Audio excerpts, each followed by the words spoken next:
ನಮಸ್ತೆ ಬಂಧುಗಳೇ. ಭಗವಂತನ ಪೂಜೆ ಆಯಿತು ನೋಡಿ. ಎಲ್ಲ ದಾಸವಾಳದ ಹೂವನ್ನು ತಂದು ಅಲಂಕರಿಸಿ ಭಗವಂತನ ಪೂಜೆ ಮಾಡಾಗಿದೆ. ಈಗ ಶಿವದೇವನ ಒಂದು ಅಭಿಷೇಕ ಮಾಡಬೇಕಿತ್ತು. ಕೊನೆ ಪಕ್ಷ ಈಶ್ವರಂಗೆ ನೀರನ್ನಲ್ಲಾದರೂ ಅಭಿಷೇಕ ಮಾಡಬೇಕು.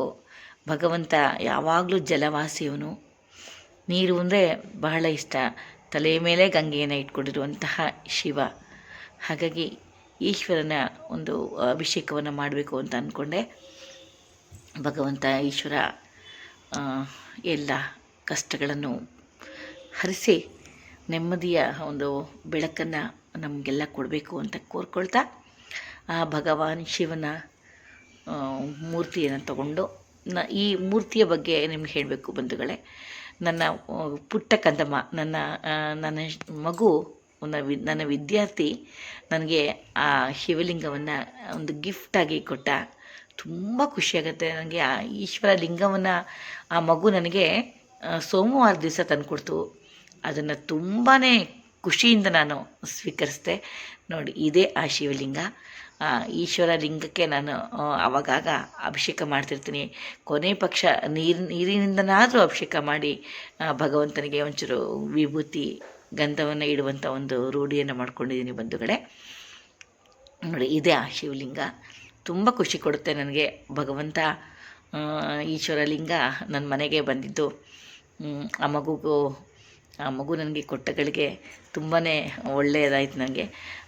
ಮಗು ಚೆನ್ನಾಗಿರಲಿ ಅಂತ ಕೋರ್ಕೊಳ್ತಾ, ಹಾಗೆ ಪ್ರಾಮಾಣಿಕ್ ಅಂತ ಅವನ ಹೆಸರು. ಆ ಪ್ರಾಮಾಣಿಕ್ ಕೊಟ್ಟಂಥ ಲಿಂಗ ಇದು, ಈಶ್ವರ ಲಿಂಗ.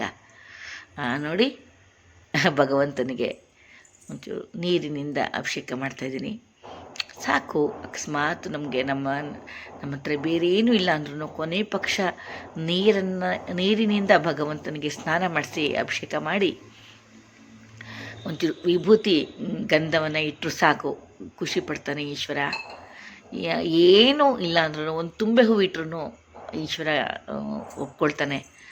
ಆ ಪರಮಶಿವನಿಗೆ ಎಲ್ಲ ಗೊತ್ತು. ನಮ್ಮ ಹತ್ರ ಏನಿದೆ ಏನಿಲ್ಲ, ನಮ್ಮ ಸಂದರ್ಭ ಸಮಯ ಪ್ರತಿಯೊಂದು ಭಗವಂತನಿಗೆ ಗೊತ್ತು. ಶಿವ ನಮ್ಮೆಲ್ಲರನ್ನೂ ಕಾಪಾಡಲಿ ಅಂತ ಕೋರ್ಕೊಳ್ತಾ ಭಗವಂತನ ಒಂದು ಈ ಅಭಿಷೇಕ ಕೆಲಸವನ್ನು ಮಾಡಿದೆ ಬಂಧುಗಳೇ. ತುಂಬ ಮನಸ್ಸಿಗೆ ಖುಷಿಯಾಯಿತು. ನಾನು ಹಾಲು ಮೊಸರು ಏನೂ ಹಾಕಿ ಅಭಿಷೇಕ ಮಾಡಲಿಲ್ಲ. ಜಸ್ಟ್ ನೀರಿನಿಂದ ದೇವರನ್ನು ತೊಳೆದು ನೀರಿನಿಂದ ಅಭಿಷೇಕ ಮಾಡಿ ಆಮೇಲೆ ವಿಭೂತಿಯನ್ನು ಇಡ್ತಾಯಿದ್ದೀನಿ. ಮತ್ತು ಒಂಚೂರು ಗಂಧವನ್ನು ಇಟ್ಟಿದ್ದೀನಿ ಅಷ್ಟೇ. ಭಗವಂತ ಏನಿದ್ರೆ ಅದಕ್ಕೆ ಒಲಿತಾನೆ. ಅವನು ಇದೇ ಕೊಡು ಅದೇ ಕೊಡು ಅಂತ ಕೇಳೋದಿಲ್ಲ. ಭಗವಂತನಿಗೆ ಜಲವಾಸಿಯವನು. ಹಾಗಾಗಿ ಈ ನೀರಿನೊಳಗಡೆ ನಾನು ಯಾವಾಗಲೂ ಈಶ್ವರಲಿಂಗವನ್ನು ಇಟ್ಬಿಟ್ಟಿರ್ತೀನಿ.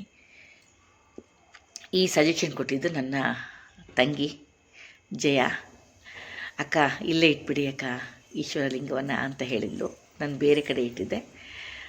ಓಕೆ ಕಣಮ್ಮ ಅಂತ ಅವತ್ತಿಂದ ಅಲ್ಲೇ ಇಡ್ತಾಯಿದ್ದೀನಿ. ಅದು ಒಂಥರ ಒಳ್ಳೆಯದೇ ಆಯಿತು. ಭಗವಂತನಿಗೆ ನಮ್ಮ ಮನೆಯಲ್ಲೇ ಬೆಳೆದಂತಹ ಒಂದು ರೋಸು ಗುಲಾಬಿ ಹೂವನ್ನು ಭಗವಂತನಿಗೆ ಅರ್ಪಿಸ್ತಾಯಿದ್ದೀನಿ. ನೋಡಿ, ಈ ಹೂವು ನನ್ನ ಗಿಡದಲ್ಲೇ, ನಾವು ಬೆಳೆಸಿದಂಥ ಗಿಡದಲ್ಲೇ ಪಾಟಲ್ಲಿ ಬಿಟ್ಟಂತಹ ಹೂವದು. ಏನಿದ್ರೂ ಅದಕ್ಕೆ ಸಂತೃಪ್ತಿ ಪಡ್ತಾನೆ ಈಶ್ವರ. ಭಕ್ತಿ ಒಂದೇ ಕೇಳ್ತಾನೆ ಅಲ್ವಾ ಬಂಧುಗಳೇ. ನಮಸ್ಕಾರ.